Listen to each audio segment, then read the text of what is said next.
Okay, so I'm going to go ahead and get started, and we'll look at this first one,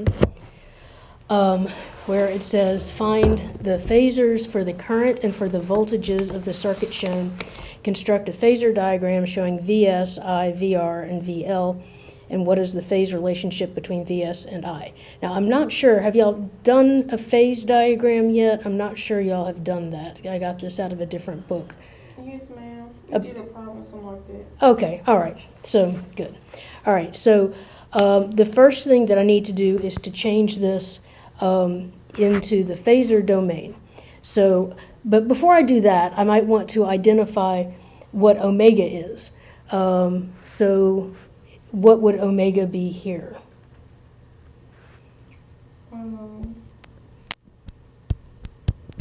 So if I look at my Vs of t, I have that equals 10. Omega 500. Yeah. Yeah, I do.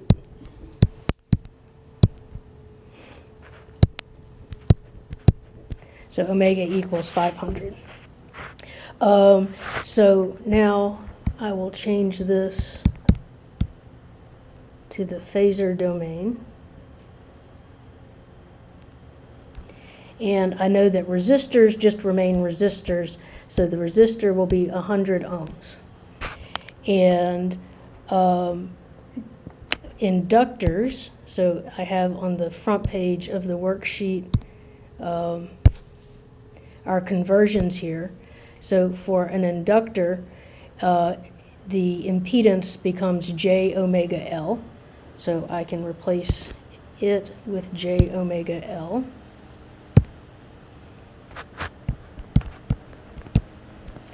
And for our source voltage, if we look, there's no phase shift. And so this is just 10 angle 0 because there's no additional phase shift to the voltage.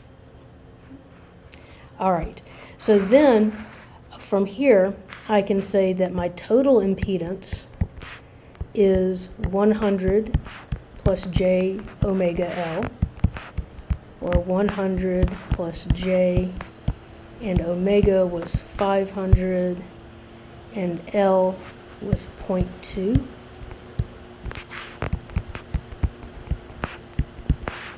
Or 100 plus J, 100.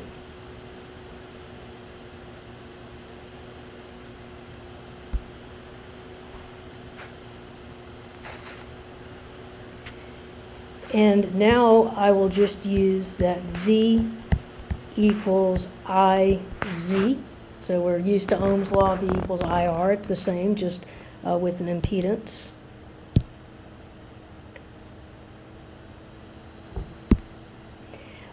And so 10 angle 0 equals I times 100 plus J 100, or I equals 10 angle 0 over 100 plus J 100. Now 10 angle 0 is just 10. It doesn't have an imaginary part. Our current does have an imaginary part, but we don't, this is not, and this is going to be amps because this was in volts and this is ohms and this is Henry, so everything is in the standard form. But we need to get this either in polar form or rectangular form. And so we can just do that on the calculator, and I'm going to see if it works to do it like this. We'll see. 10 angle 0 over 100 plus I 100. And yes, it does work. Okay, so it gives it to me in rectangular form. So it gives it to me as 1 over 20 minus J 1 over 20.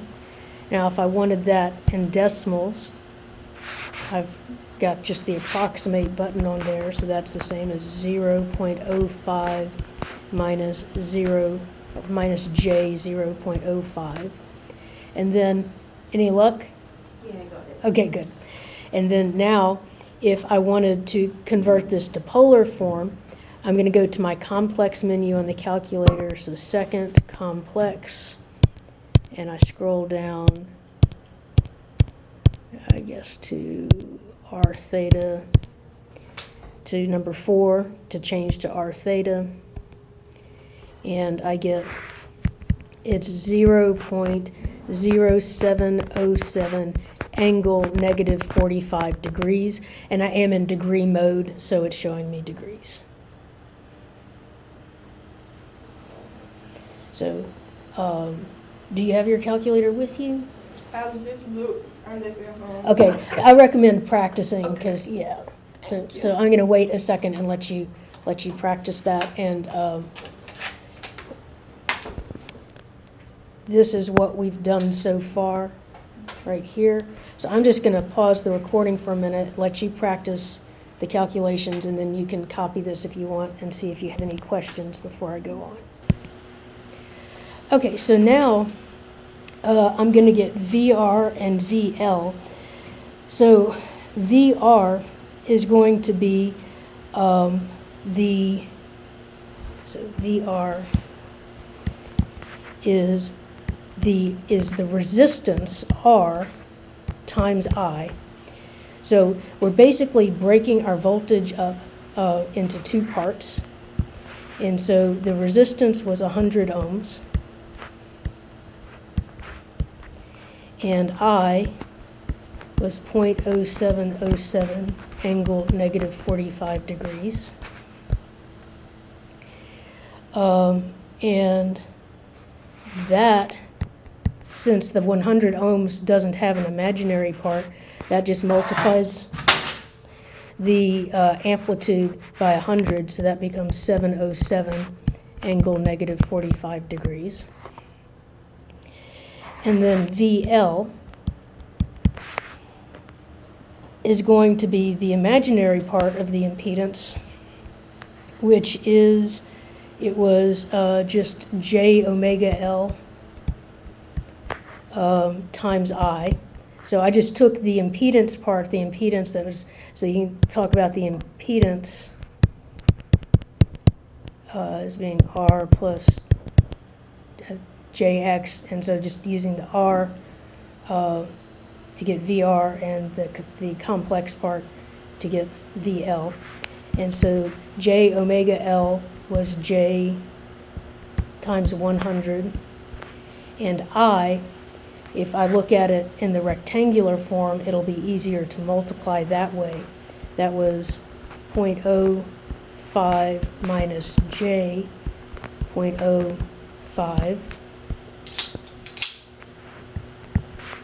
and that becomes 0.05 times 100 is 5, so that's 5 minus J squared, so J5 minus J squared 5, or J squared is minus 1, so minus 1 times 5 is 5, so 5 plus J5.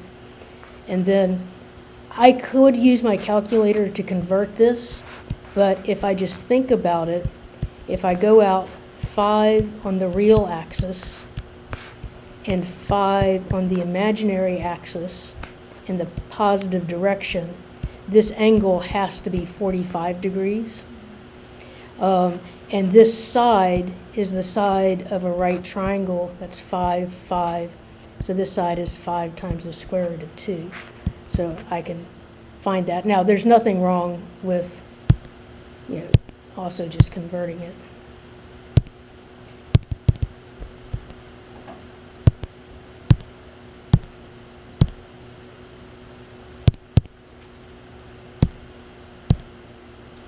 And that is 7.07 angle 45 degrees. So it also said to do a phasor diagram.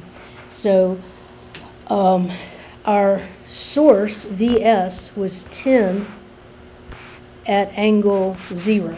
So this would be VS. That'd be length 10. And VL is 7.07 at angle, I'm sorry, that's VR. Well, I'll do VL is 7.07 at an angle of 45 degrees, and that was VL. And VR is 7.07 at an angle of negative 45 degrees. And you'll notice also that our current I is in the same direction as VR, and that's always going to be the case. You have the same phase on the current as you do on the real part of the voltage. And then the last part of the question said, what is the phase relationship between VS and VI? VS and I. So this is the same direction as I right here. And you would say I lags VS by 45 degrees.